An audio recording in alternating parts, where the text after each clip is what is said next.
Agora a gente vai falar de um assunto muito importante aqui na Marajó TV, que é o suicídio. Gente, muitas pessoas questionam o porquê da não divulgação dessa temática muito relevante. E hoje a gente está recebendo aqui no estúdio da Marajó TV 2 psicólogos que trabalham no CAPS aqui em Breves, que é a Letícia Rodrigues e também o Miller Maia. Antes de a gente conversar com eles, a gente vai falar um pouco de como que funciona essa dinâmica, como que a gente trata esse assunto referente ao jornalismo. Por isso a temática suicídio, saber, agir e prevenir. Você tem que saber noticiar esse assunto por meios de comunicações e evitar o efeito contágio, ou seja, disseminar tudo isso que é muito ruim, muito negativo para a sociedade em geral. Troca o fly para a gente também divulgar como receber essa notícia. O assunto é tão complexo que muitas pessoas e veículos de comunicação evitam falar a respeito, o que nem sempre é a melhor decisão. Um problema dessa magnitude não pode ser negligenciado. Sabemos hoje que o suicídio pode ser prevenido. Uma comunicação correta, responsável e ética é uma ferramenta importante para evitar o efeito contágio, que é toda essa situação negativa que eu havia comentado. Qual seria essa forma? A gente vai tratar aqui justamente essa temática. A gente vai falar sobre como ou não proceder em relação a esse assunto. Muito boa tarde, Letícia. Obrigada por aceitar nosso convite. Obrigada também, Miller, por estar com a gente. Letícia, o mal do século seria a saúde mental? Boa tarde a todos. Nós agradecemos primeiramente pelo convite para estarmos hoje aqui para falar sobre um tema que é tão importante. Falar sobre suicídio é sim importante, é sim necessário, porque é a forma, é o método comprovadamente mais eficaz para se prevenir o suicídio. Hoje, se nós formos olhar para os dados estatísticos, a cada 10 suicídios, pelo menos 9 poderiam ter sido evitados se tivessem recebido ajuda, se tivessem recebido tratamento a tempo. Nós vivemos um fenômeno extremamente complexo, de muitas faces e de muitas causas, e os dados são extremamente alarmantes. Infelizmente, hoje, nós temos estimadamente de 10 a 20 milhões de pessoas que cometeram tentativas de suicídio por ano. Desse número, pelo menos 1 milhão de pessoas conseguem. Então, é um número que, de fato, nos assusta, que, de fato, nos preocupa e que chama a atenção para a importância de cuidar e de falar sobre saúde mental. A gente sabe que vocês são atuantes no CAPS aqui de Breves. Como que funciona esse atendimento? Vocês estão oferecendo uma espécie de acompanhamento, estão recebendo famílias, é só de repente o jovem, adolescente, o adulto que passa por essa problemática ou todo o seio familiar que precisa ser amparado? De fato, toda a família, todo o entorno da pessoa que comete o suicídio ou que comete uma tentativa de suicídio precisa de atenção.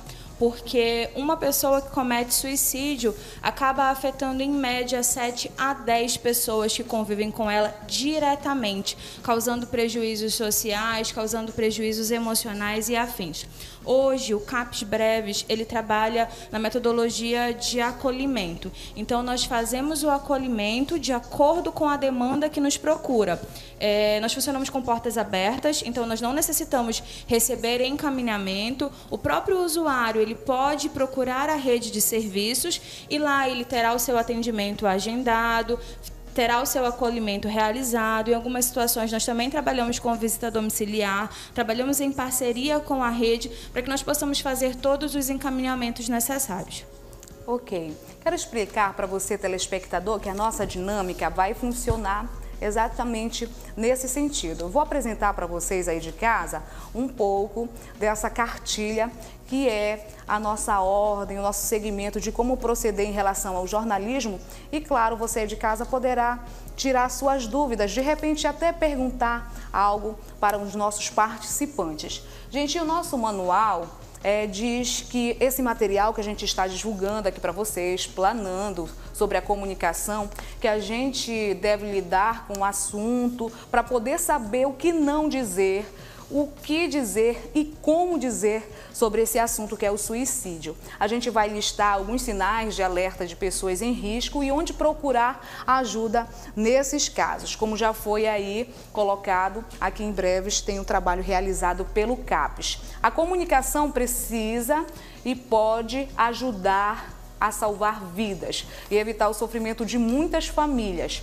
Segue o Fly para a gente continuar no informativo desse passo a passo de como proceder. Aí a gente tem pelo menos 13 situações que vão desde não dar o destaque à notícia, evitar repetições e atualizações, especialmente em casos que envolvam celebridades, ou seja, pessoas mais conhecidas. Também não usar a palavra suicídio no título da reportagem ou da matéria para não dar destaque realmente para a situação. Não divulgar o método que foi utilizado para cometer o suicídio, não divulgar o lugar, não publicar foto, não divulgar cartas ou bilhetes suicidas, não descrever como que tudo isso aconteceu, não apresentar as causas, também não apresentar essa situação como a única saída. Essa temática nunca deve ser tratada como crime ou um caso de polícia. Não pode se falar também em epidemia em relação a esse assunto. Então, a gente do jornalismo, você da sociedade em geral, deve ser compromissado em também seguir esse passo a passo. Porque o que eu costumo observar? Quando ocorre uma situação dessa no nosso município, imediatamente as coisas se espalham pelas redes sociais. Famílias são expostas e isso acaba, de certa forma, incentivando outros adolescentes a fazer a mesma coisa. Estou certa ou estou errada, Miller? Está corretíssima, Michele. E eu quero também aqui parabenizar, a TV Marajó pelo trabalho que está fazendo, de comunicação, de divulgação dessas informações, que é o que a gente precisa. Informações de qualidade podem salvar vidas. Eu tenho certeza que muitas pessoas que estão nos assistindo agora estão vivenciando alguma situação que pode levar, assim, a alguma situação de saúde mental. Eu estava até conversando aqui com a Letícia que nem todos os casos de ideação suicida têm a ver com saúde mental, mas 90% dos casos têm a ver com algum transtorno mental, E nós paramos em um ponto aqui muito importante para a gente falar para a população, que é a respeito do preconceito, dos tabus e dos estigmas que carrega a saúde mental. Então, o que acontece?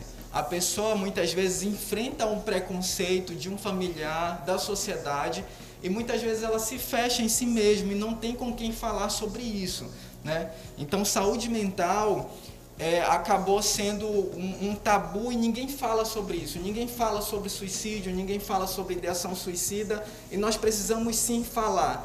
Falar pode salvar vidas, A importância desse momento aqui, onde a gente pode interagir, e inclusive tirar as dúvidas da população, E por isso nós nos colocamos à disposição ali no CAPES. Mesmo que a pessoa não tenha uma demanda de CAPES, a gente recebe, dá informações e encaminha para onde aquela pessoa possa ser atendida. Miller, eu gosto muito de trazer a temática para a minha realidade, porque eu acredito que esse é um anseio da comunidade. Eu tenho uma filha de 15 anos, uma adolescente. Costumo comentar com ela que a criação de antigamente, ou seja, os ensinamentos, as advertências que eram dadas pelos pais, os responsáveis, eram mais rigorosas. Acredito que não existia esse problema de saúde mental, ou talvez de forma menos abrangente.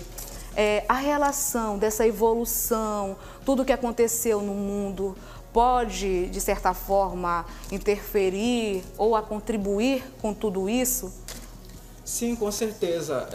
Nós estamos em constante mudança, então a geração que se passou e até a geração que está se passando, ela tinha um jeito diferente de lidar com as coisas do que essa geração, E nós precisamos, como a Letícia falou aqui, ser acolhedores, E aí eu entendo a grande dificuldade dos pais de lidar, com essas questões, mas nós precisamos olhar com atenção para esses filhos que muitas vezes mudam o seu comportamento, né, e a gente não percebe. E muitas vezes a gente acha que é preguiça, que é frescura, né, e isso a gente recebe diretamente no consultório, né, os pacientes reclamando ou relatando o que ouviram dos familiares. Vai orar, vai buscar isso, vai buscar aquilo, isso é frescura, para com isso, né? E nós devemos evitar, porque é uma forma de manutenção do preconceito, né? Então, nós precisamos falar sobre isso para que a gente entenda que saúde mental não é frescura e também não é besteira. Muitas vezes o sofrimento mental ele é mais intenso que um sofrimento físico. Não é à toa que algumas pessoas preferem se machucar ao sentir aquela dor psicológica, aquela angústia psicológica, né? Então nós precisamos abrir um pouco a nossa mente para esses novos quadros que estão aparecendo hoje em dia. Ok, segue mais um fly para a gente divulgar. Gente, tendo perdido a guarda dos filhos, a gente tem o relato do João da Silva, que foi uma pessoa que cometeu suicídio, era um empresário de 40 anos, tirou a própria vida. E depois de ter perdido a guarda dos filhos, esse homem não tinha nenhum antecedente suicida. Os vizinhos afirmaram que escutavam tudo o que acontecia e até de repente tudo o que ocorreu. Esse fenômeno complexo é melhor não dar explicações, minuciar todas essas partes, o passo a passo de que ocorreu. Eu acho que falar da forma que aconteceu vai até estar instruindo, dando orientações de como uma pessoa que está desesperada proceder para de repente culminar em tudo que a gente não quer que aconteça. Letícia, como identificar essa situação num jovem, num adolescente ou talvez num adulto? Porque a gente sabe que essa situação não chega somente para a menor idade, para a pessoa que está aí na ociosidade, é para qualquer um. Perfeito, é isso mesmo. Infelizmente, hoje o fenômeno do suicídio, ele atinge todas as faixas etárias, desde a infância até as idades mais adultas e os nossos idosos, infelizmente. E aí entram duas situações que eu acho importante nós frisarmos. A primeira delas é que nem todas as pessoas que têm ideações suicidas ou que estão em sofrimento mental vão falar sobre isto abertamente, vão falar sobre isto claramente ou vão dar sinais muito diretos e muito visíveis. Por quê? Pessoas que têm ideações suicidas ou pessoas, por exemplo, que estão deprimidas, já se sentem muito culpadas, já sentem um mal-estar muito grande. Portanto, falar sobre isso pode trazer a sensação de que está sendo um peso para alguém, de que vai estar preocupando a família. Então, se calam e se fecham e muitas vezes não dão nenhum tipo de sinal mais evidente. E aí, nessas situações, a gente acaba encontrando uma dificuldade maior de perceber. No entanto, todos os indivíduos acabam demonstrando, de alguma forma, mudanças comportamentais, principalmente mudanças muito bruscas, perda de interesse por atividades que você tinha. É claro que o ser humano ele precisa sempre ser comparado com ele mesmo. Nossa, era um jovem que gostava muito de jogar futebol, ia no futebol com os amigos 3 vezes por semana. Depois isso reduziu para 2, para 1, parou de jogar futebol, parou de sair de casa, parou de fazer coisas que gostava com muita frequência. Essas mudanças comportamentais costumam ser sinais muito evidentes. Mudanças de humor, a pessoa tender a dar resolução para algumas situações que deixou em aberto por muito tempo e fazer isso repentinamente também pode ser um sinal. Se despedir repentinamente de parentes, de pessoas, se isolar, ficar mais sozinho, esses são comportamentos que merecem atenção. E aí eu acho que é importante a gente falar sobre uma coisa que existe, que é um tabu muito grande. Hoje em dia eu ainda escuto muitas pessoas falarem: quem pensa em suicídio, quem quer se matar não avisa.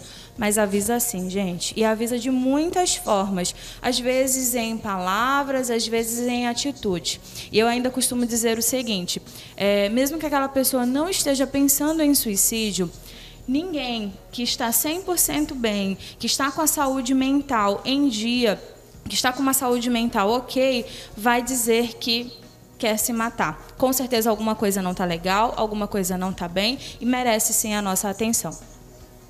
Miller, e como proceder em relação a tudo isso? Porque eu acredito que os pais ficam desnorteados, principalmente sem saber o que fazer. Como proceder em relação a tudo isso, quando se identificar um desses sinais que já foi mencionado pela Letícia?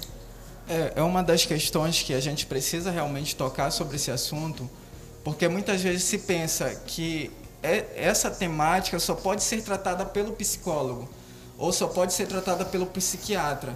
E não é assim. Todas as pessoas, os pais, né, quem está ao redor daquela pessoa pode sim ter uma atenção, mesmo sem ter feito um curso de psicologia. Então, nós vamos falar aqui de algo bem simples, que é uma escuta acolhedora e sem julgamentos, né? Quando eu me disponibilizo para aquela pessoa e digo para ela, eu estou aqui, conte comigo, né? E eu me disponibilizo a ouvir aquela pessoa, eu posso não ter técnicas terapêuticas, mas o simples fato de você se colocar à disposição já pode aliviar aquela tensão e aquele sofrimento. Então, nós estamos falando de pessoas que se tornou insuportável viver, né? Então, para aquela pessoa, ela não vê outra possibilidade a não ser a morte. E você apresenta para ela uma nova possibilidade. A possibilidade do acolhimento, da escuta, de eu vou te ajudar, eu estou com você, né? E a partir daí, você também buscar informações junto com aquela pessoa, onde ela pode buscar o tratamento, onde ela pode ir, né, para ser atendida, né? E eu quero frisar muito bem aqui, depressão e outros transtornos mentais, ideação suicida tem tratamento e você pode buscar ajuda, né? E foi inclusive uma das nossas temáticas do ano passado, do Setembro Amarelo, é conte conosco. Se precisar de ajuda, nós estamos aqui para ajudar, né? Só que assim, eu também quero frisar algo bem importante. Sozinhos, somos 2 psicólogos para atender uma população. Sozinhos nós não vamos dar conta, né? E eu quero falar aqui com os líderes, né? Líderes religiosos, líderes comunitários, professores, coordenadores, onde você tem a oportunidade de ajudar alguém, faça isso. Inclusive, essa cartilha é da OMS, né? E a OMS tem uma outra cartilha chamada de Primeiros Cuidados Psicológicos, onde ela vai ensinar passo a passo o que fazer, como fazer, o que não dizer, né? Qual a metodologia devemos seguir, exatamente para você ser esse difusor de boas técnicas, de boas informações, né? E também importante reconhecer os seus limites. Reconhecer até onde você pode ajudar e a partir daqui você encaminhar para uma ajuda especializada, onde vai dar sequência ao tratamento. Falando sobre medicação, existe uma espécie de medicamento para ajudar nesse tratamento? Como que funciona? Isso aqui é importantíssimo, porque nós devemos compreender que o transtorno mental, ele não tem só o aspecto psicológico. Ele tem um aspecto social e também tem um aspecto biológico. E quando a gente fala de um aspecto biológico, nós estamos falando de um assunto médico, né? Onde ele precisa ser acompanhado com o médico. Muitas vezes esse transtorno ele é um desarranjo nas químicas do cérebro, onde ele precisa de uma estimulação para voltar a funcionar corretamente. E aí vão entrar os antidepressivos, vão entrar as medicações que vão ajudar, né, nesse transtorno que a pessoa está vivenciando, né? Por exemplo, ninguém tem medo, por exemplo, de buscar ajuda para uma hipertensão, para uma diabetes. A pessoa simplesmente vai no médico e toma medicação. Mas quando se fala em saúde mental, né, existe toda essa dificuldade, né? Inclusive, se a Letícia quiser colaborar. De fato, a gente enfrenta hoje ainda um tabu muito grande com relação à questão da medicação e a gente sempre trabalha com os nossos pacientes o quanto que é importante. Quando a gente está falando de saúde mental, nós estamos falando de questões patológicas mesmo, de adoecimento, de sofrimento psíquico. Então, hoje a gente fala muito sobre depressão e ansiedade, que são 2 transtornos muito conhecidos, mas existem diversos outros e que costumam, sim, levar a ideações suicidas. o uso abusivo de álcool e drogas, por exemplo, a esquizofrenia e outros transtornos que são muito comuns e que precisam de tratamento medicamentoso. Por isso, hoje nós contamos no CAPS Breves com um psiquiatra que vem todos os meses, que faz o acompanhamento dos nossos pacientes. Nós, psicólogos, não trabalhamos com prescrição medicamentosa, mas a gente identifica, às vezes, essa demanda e a gente passa para o médico para que ele possa fazer a avaliação mais adequada. Certo. Claro que a gente poderia ficar o dia todo falando sobre esse assunto, porque são muitas as dúvidas. Acredito que muitas perguntas estão chegando para a nossa redação. Eu já quero, de antemão, pedir a ajuda de vocês, a colaboração para responder esses questionamentos em uma próxima oportunidade, se não de forma presencial, por videoconferência, por uma entrevista através do Skype, uma simples de vídeo selfie. Eu vou gostar muito, muito, muito mesmo da participação constante de vocês com a emissora. Eu já gostaria de firmar aqui essa parceria. Aguardando posteriormente a resposta de vocês, para finalizar, eu queria que vocês deixassem uma mensagem, uma fala para essas famílias que perderam um filho, um sobrinho, um neto, uma pessoa muito querida, porque acredito que essas pessoas estão desoladas, tristes, sem saber o que fazer, se sentindo culpadas. O que falar para essas pessoas? Eu costumo dizer que não existe nenhuma palavra específica que nós possamos dizer que vá curar a dor do outro.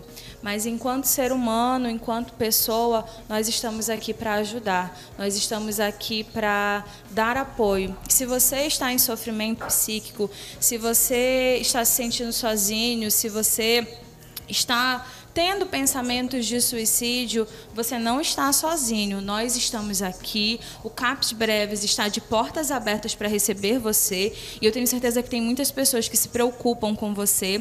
Enquanto há vida, há esperança, e existem muitas pessoas que estão dispostas a ajudar. E eu gostaria desde já também de nos colocar aqui à disposição. Nós já fizemos hoje, no decorrer do ano, diversas palestras, diversos momentos, principalmente com equipes de saúde, pensando em agentes multiplicadores para falar sobre questão de prevenção ao suicídio, e nós estamos à disposição, esperando que outros espaços sejam abertos, que outros ambientes sejam abertos, para que nós possamos falar sobre isso. Eu acredito que todos juntos, né, todos unidos, nós podemos fazer muito mais.